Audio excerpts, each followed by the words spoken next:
Ben Bernanke may be 100% confident that he can control any coming inflation, but our next guest is equally sure that inflation is about to get out of control in the United States. Joining us from San Francisco is John Williams. He is an economist for shadowstats.com. John, thanks for joining us. I have to tell you, I've been reading your reports here, and I feel the distinct need to start building a bomb shelter and hoarding canned goods. I mean, you really don't pull any punches here. You call for nothing less than the Great Collapse. Can you tell us what that is and what it looks like? Well, eventually it's going to be a hyperinflationary Great Depression in the United States. I'm not looking for a hyperinflation in Canada. The hyperinflation in the United States is due to really decades of extraordinary fiscal abuse. If you look at the government's financial statements on a generally accepted accounting principle basis, what you'll see is that the annual deficit is running $4 to $5 trillion a year. That includes the year-to-year change in the net present value of the unfunded liabilities for Social Security and Medicare. Putting that in perspective, a $5 trillion deficit can't be covered by taxes. The government could take 100% of everyone's income, corporate profits, they'd still be in deficit. They could also cut every penny of government spending except for Medicare and Social Security, and they'd be in deficit. Those programs have to be reduced. There's no political will in Washington to do so. You just saw the response to the president's deficit commission, which primarily was aimed at the cash-based deficit, getting that down to around the reported $200 billion that they've had in recent years. It's not really addressing the gap-based deficit, which is the one that ultimately has us bankrupt. Because over time, unable to raise the taxes, most governments, they don't default on their debt. What they do is they rev up the printing presses and create the money to pay off the obligations.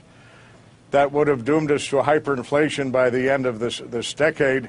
But then the crisis of the last couple of years has brought in the problem much closer.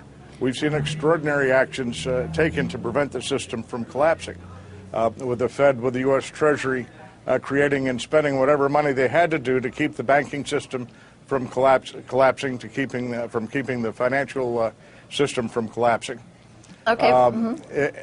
It's held things stable, but the economy's still turning down.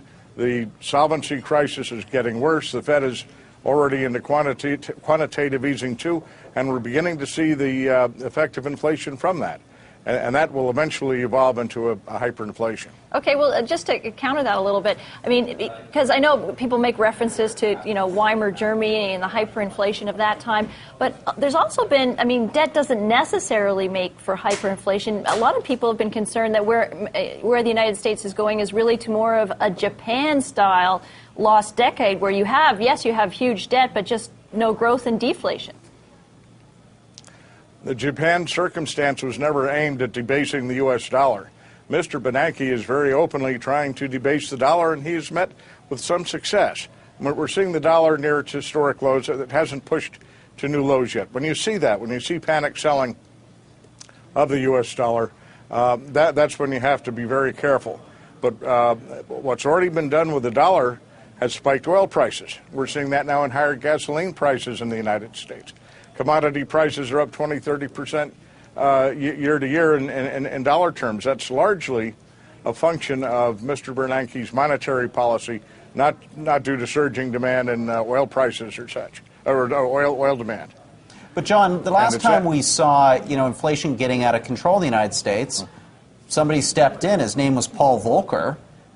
He prescribed some tough medicine, and he got inflation under control. So isn't there a bit of a precedent here, a history showing that, when the cards are on the table there, Americans are willing to make these tough calls? Well, that was 3 decades ago. We generally had a much smaller trade deficit.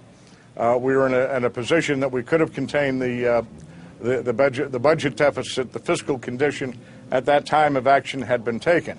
I'll contend it's too late to do it now.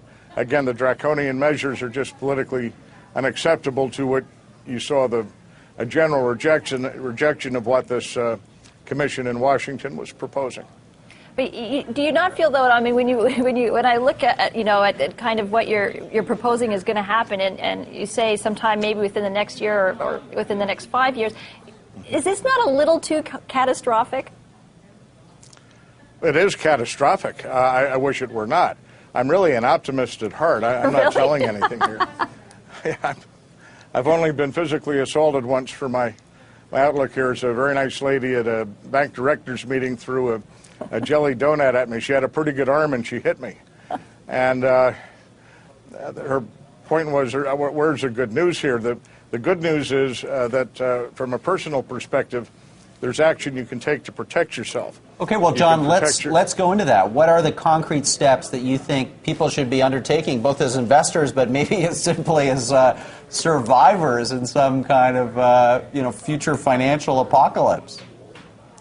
Well, in terms of the maintaining the purchasing power of your assets and wealth, and this is primarily a problem for people who live in a U.S. dollar-denominated world. Canada is not going to necessarily have this problem.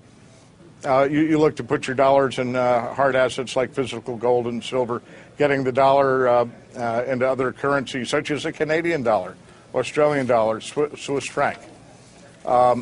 In the U.S., we don't have a backup system.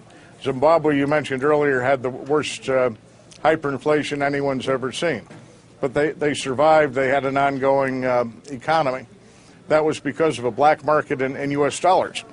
But we don't have a black market in the U.S. There's no backup to our system, which gets very difficult when food starts to disappear from store shelves. What happens?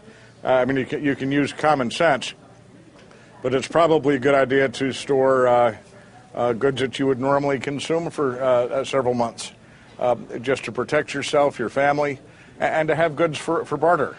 Okay, so you're actually describing basically a third world hyperinflation scenario. I just want to come back on that though and ask you. I mean, a lot of people see a weakening of the U.S. dollar, at least in the near term, is actually potentially good for the U.S. and for the U.S. economy. And we've actually seen on the export side, for example, U.S. exporters are just roaring on all cylinders. They're exporting to all the BRICS countries and seem to be, undergirding some kind of recovery there. Do you not hold out any hope of that being a positive and helping to pull the U.S.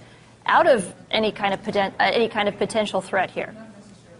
Since 1970, against the stronger currencies, the dollar's lost 80% of its value. And at the same time, we've seen an explosion to having the world's worst trade deficit. Aside from commodity products, the pricing is not as key as most people think. I used to be an importer myself. There are many things that importers and exporters can do to maintain their market shares. The problem here is that the weakness in the dollar will also be reflected in higher inflation. So as the dollar drops in value, and maybe that gives you an edge on the markets, you're going to see inflation here, and the goods of the products that are going to be exported are going to be higher priced, so that you lose the edge with the dollar. This is not good news. Weakness in the dollar is what will kill the system here. It's what will trigger the early signs of a hyperinflation, which, as you mentioned, could be as early as the next 6 to 9 months. Down the road, that remains to be seen as to the timing, but watch the dollar, watch for a panic there. If it gets out of control, you'll see massive dumping of dollars. The Fed will be intervening even more than it is now. People are going to be turning over dollars as quickly as they can. They're not going to want to hold them. Prices will skyrocket. We're going to see this in the next couple of months, starting with gasoline and food prices. Okay, John. Well, all I can say is we hope you're not right, but we really appreciate talking to you today. I hope I'm not right, but it doesn't hurt to take a little insurance. And I'm afraid I am right, though. Thank you for having me. Okay, well, thanks for your time. Our guest has been John Williams. He's an economist with shadowstats.com.